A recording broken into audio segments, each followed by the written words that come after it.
Tout médicament peut provoquer des effets secondaires. Ceux-ci peuvent cependant ne jamais survenir. N'hésitez pas à en parler avec votre médecin. En communiquant avec lui, vous pourrez mieux gérer ces éventuels effets.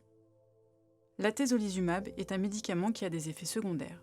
Je vais vous parler des plus fréquents, car ils peuvent toucher plus d'une personne sur 10. La fatigue est un effet indésirable fréquent à la prise de ce médicament.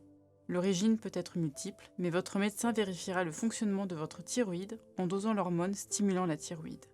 Même s'il s'agit le plus souvent d'une fatigue d'intensité légère, elle doit être prise en compte dans la programmation de vos activités quotidiennes. Certains patients peuvent aussi présenter des troubles gastro-intestinaux tels que des nausées et des vomissements. Si c'est le cas pour vous, un traitement contre ces effets vous sera prescrit par votre médecin. Des diarrhées peuvent apparaître. Il vous faut alors boire beaucoup et votre médecin pourra vous prescrire un traitement antidiarrhéique oral de type antisécrétoire. Ces diarrhées sont souvent sans gravité, mais peuvent révéler une complication plus grave, une inflammation du type digestif due à des dysfonctionnements de votre système immunitaire. Cette inflammation peut entraîner un risque de perforation.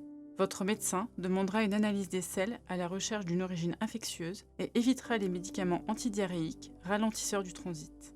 La présence de signes de gravité nécessite un avis spécialisé urgent. Une difficulté à respirer doit faire notamment évoquer un problème pulmonaire dû à un dysfonctionnement du système immunitaire. Il vous faudra alors voir rapidement votre médecin et réaliser une imagerie pulmonaire. Si le diagnostic est confirmé, un traitement avec des corticoïdes pourra être instauré.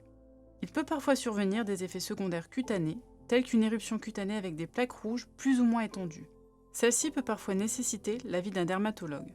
En l'absence de signes de gravité, votre médecin prescrira un traitement local par une crème dermocorticoïde que vous appliquerez 1 à 2 fois par jour, voire un traitement par voie orale contre les allergies en cas de démangeaison. Le patient peut présenter des douleurs articulaires.